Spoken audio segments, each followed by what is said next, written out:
Welcome back to my channel. বন্ধুরা, তোমরা সবাই কেমন আছো? দেখো, আমি ভালো আছি। তো আমি আজকে কিছু রান্না তোমাদের সামনে দেখাচ্ছি। আমি পারি না হয়তো দেখাতে তোমাদের সঙ্গে। তো আজকে দেখো, একটুখানি ছোটো ছোটো কয়েকটা ট্যাংরা মাছ ছিল আর কয়েক পিস চিংড়ি মাছ কেটে নিয়েছি।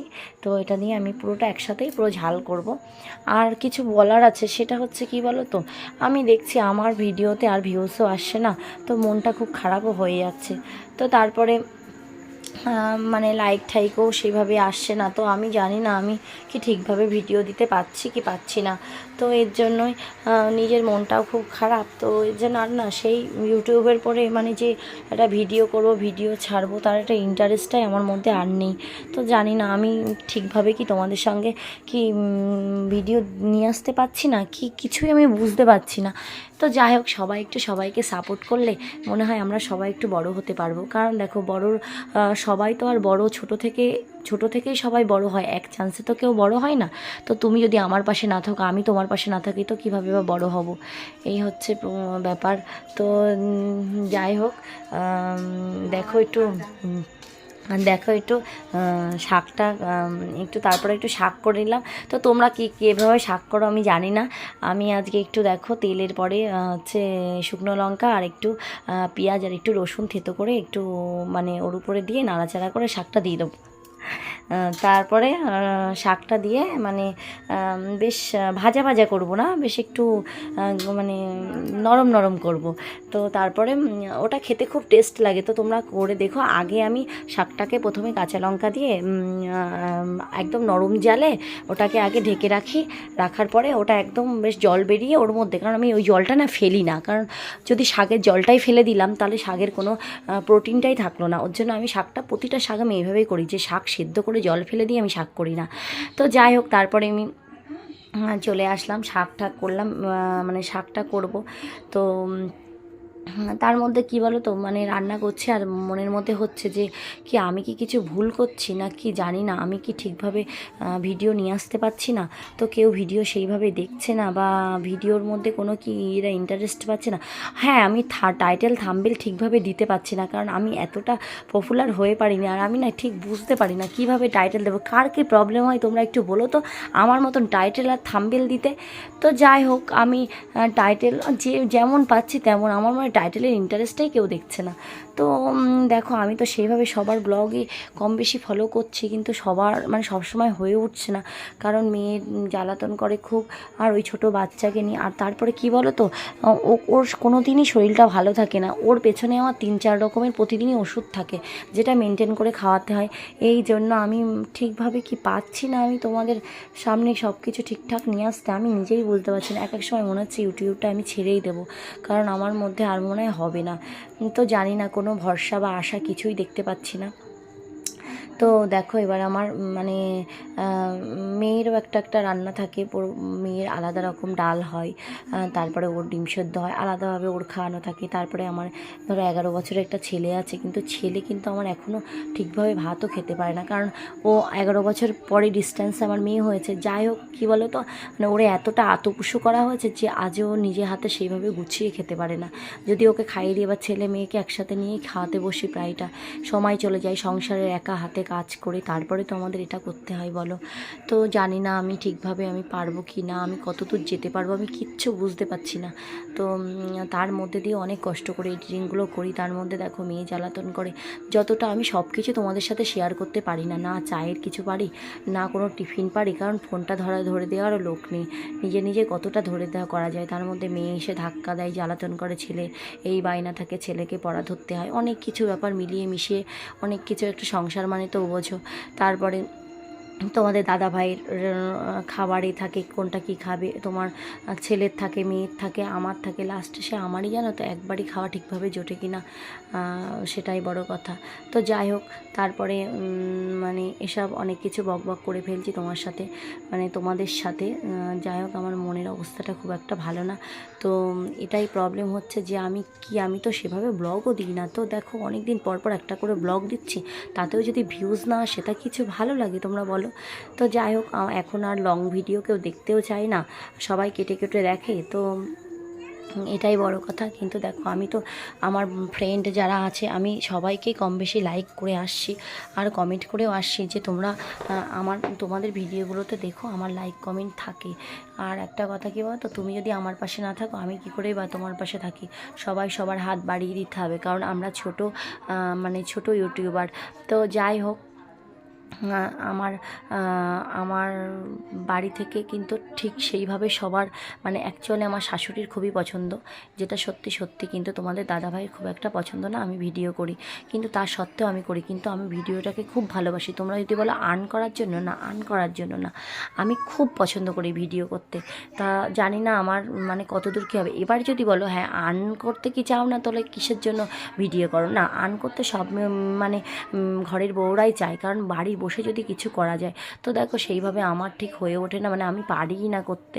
তো রান্না বান্না করে নিজের এর মধ্যে, তাও তোমাদের দাদাভাই বললেও কি বলো তো, দাদাভাই ঠিকভাবে একেবারে যে পছন্দ করে না সেটাও বলবো না, আবার যে খুব পছন্দ করে সেটাও বলবো না। তো যাই হোক, আমি তো কোনো বাজে রকমভাবে কিছু করি না যে অপছন্দ করবে, তবুও আমি করি, আমার ভালো লাগে, আমার মাইন্ড ভালো থাকে। তো সবসময় একটা ঘরের বউ পাড়ায় না গিয়ে, এখানে ওখানে না গিয়ে যদি বাড়ি বসে কিছু কাজ করা যায়, তো এটা তো সবাই পছন্দ করবে। তো যাই হোক, কিন্তু আমার শাশুড়িও কিন্তু আমার ভিডিও এক একটা তুলে দেয় বা ধরে দেয়। তো তারপরে এগুলো নিজেরা করতে হয় সব কিছু। তো দেখো ঠিকভাবে হয়তো আমি ক্যামেরা পরিষ্কারও আনতে পারি না, তো আনবো কী করে বলো? এক হাত দিয়ে ধরে এক হাত দিয়ে কিচ্ছুই করা যায় না, বা আমার স্ট্যান্ড ফেস্ট্যান্ড কিচ্ছুই কিন্তু নেই। তো যাই হোক, আমি নিজেই করি। তো তোমরা যদি একটু আমার পাশে থাকো, আমি হয়তো এগিয়ে যেতে অনেকটা আগ্রহী হব, আর আমার মনের সব কিছু ভালো লাগবে। তো যাই হোক, অনেক কষ্টের মধ্যে দিয়েও তোমাদের সামনে একটু ভিডিও নিয়ে আসতে ইচ্ছা করে যে, কিন্তু তোমরা যদি ঠিকভাবে না সাপোর্ট করো, তাহলে আমি কী করেই বা তোমাদের সামনে ভিডিও নিয়ে আসবো। তো তারপরে কি বলো তো, ওই দেখো না, ট্যাংরা মাছ কটা অল্প ছিল বলে কটা চিংড়ি মাছ নিয়ে নিয়েছি। 3জন রাতে চিংড়ি মাছটা ঝালটা দিয়েই রাতে খাওয়া হয়ে যাবে। আর মেয়ে তো দুধ দিয়ে ভাত খাবে রাত্রেবেলায়, রাতে ওকে আমি মাছ টাছ কিছু দিই না, কিন্তু ওর বায়না যেদিন থাকে সেদিন আমাকে দিতেই হয় যে আমি আজকে মাছ দিয়ে খাবো। তো তারপরে তোমার এই দেখো না, আমি একটু কালো জিরে ফোড়ন দিলাম, আর তেলের উপরে একটু কালো জিরে ফোড়ন দিলাম। দেওয়ার পরে এই যে মশলাটা সব কিছু পেস্ট করে নিয়েছি, টমেটো সব কিছু। তো আমি সবটা শিলেই বাটি, কিন্তু সব কিছু পেস্ট করেছি শিলে, কোনো মিক্সচারের আমি কাজ খাই না, কারণ ভালো লাগে না। তো সব কিছু দেখো পেস্ট করে নিয়ে আমি ওই কালো জিরের উপরে সব কিছু দিয়ে সুন্দর করে নেড়ে চেড়ে নিচ্ছি। কিন্তু তার মধ্যেও একটা কথা বলি, কি জানো তো, আমার রিচ ডাউনও হয়ে যাচ্ছে। তোমাদের কার কী হচ্ছে জানি না, কেন যে আমার রিচ ডাউন হচ্ছে আমি বুঝতে পারছি না। তবে ভিডিও আমরা তো সেইভাবে সবার ভিডিও তো সেইভাবে দেখতে পাচ্ছি না। তো যাই হোক, আমার ভিডিও ছাড়া হচ্ছে না কি ছাড়ার টাইমটায় আমি কিছু বুঝতে পারছি না। তো তোমরা যে যা ভিডিও বানাও, তো আমাকে একটু বলো তো কি কেন রিচ ডাউন হচ্ছে। তো যাই হোক, আমি তো তোমাদের কাছে থেকে একটু হেল্প নিতে চাই। তো দেখো, আমি ভালো এডিটিংও হয়তো করতে পারি না, যেমন পারি তেমনটাই তোমাদের সামনে নিয়ে আসি। তো দেখো, তারপরে ওটা জল দিয়ে দিয়েছি, দেওয়ার পরে একটু নুন মিষ্টি দেখে একটু হালকা 2-1 দানা চিনি দিলে এটা টেস্ট আসে ভালো। তবে চিংড়ি মাছ প্রচুর মিষ্টি। তো তারপরে দেখো, আমি মাছগুলো সব ঢেলে দিয়েছি। দেওয়ার পরে নিয়ে মাছগুলো এবার ঢালবো। তো ঢেলে দিয়েছি, দেওয়ার পরে তোমার একটু ধনে পাতা থাকলে বেশ টেস্টি লাগতো, কিন্তু ধনে পাতা তো নেই। দেখো, বাইরে মেয়ে খুব জ্বালাতন করছে, শাশুড়ি ধরে রেখেছে, আর আমি কিন্তু ভয়েস দিচ্ছি। তো যাই হোক, আমার মাছের ঝাল হয়ে গেছে। তো এটা কিন্তু আমি সব রকম মশলা দিয়েই করেছি, আদা রসুন পেঁয়াজ লঙ্কা আর তোমার টমেটো বাটা দিয়ে করেছি। তো যাই হোক, তোমরা একবার করে খেয়ে দেখো, বেশি ভালো লাগে। তো তারপরে দেখো, আমাদের এখানে বাসন্তী পুজো আছে। তো কালকে তোমাদের কাছে একটা ব্লগ দিয়েছিলাম, কিছু কেনাকাটা করেছি, জামা কাপড়। আর তোমাদের দাদা ভাই বলছে চলো মাম্মাম নুপুর পরবে, এবার ওর নুপুর আছে। তো তারপরে মাম্মামকে চলো একটা নুপুর নিয়ে আসি। তো আমরা চলে গেলাম সোনার দোকানে।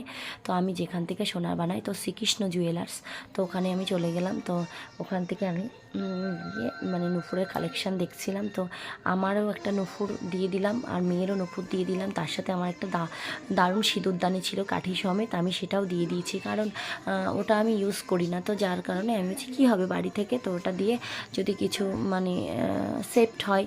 তো তারপরে তোমার সোনার দোকানে গিয়ে দেখো, নুপুরের কালেকশানগুলো খুব ভালো ছিল।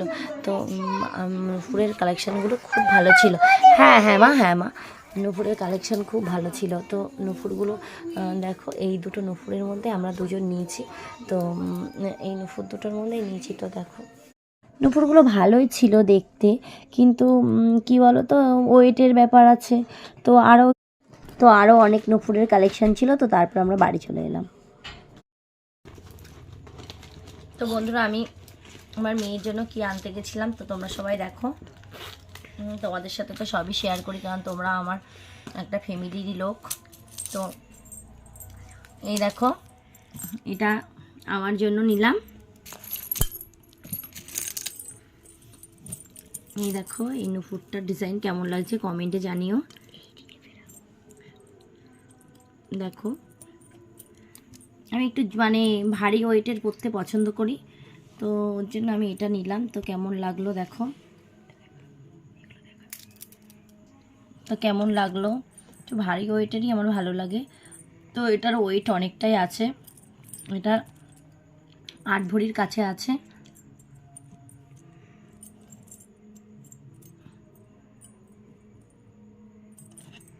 মানে ভরিতে ভরি, গ্রাম ধরো তোমরা, কি জানি না আমি, মানে রূপোর ক্ষেত্রে আমরা ভরি ধরি, আর হচ্ছে সোনার ক্ষেত্রে আমরা গ্রাম ধরি। তো এ দেখো, আমাদের মামামের জন্য এটা নিয়ে এসে, ওর আগে আমার মতনই ডিজাইন ছিল, তো আমি এইটাই নিয়ে এসে ওর জন্য একটু ইউনিক ডিজাইন। তো এই দেখো, ওর জন্য এটা নিয়ে আসলাম। দেখো কেমন লাগছে তোমাদেরকে, মানে তোমাদের কেমন লাগছে সেটা কমেন্টে জানিও। মামামের নুপুরটা কেমন হয়েছে আর আমারটা কেমন হয়েছে।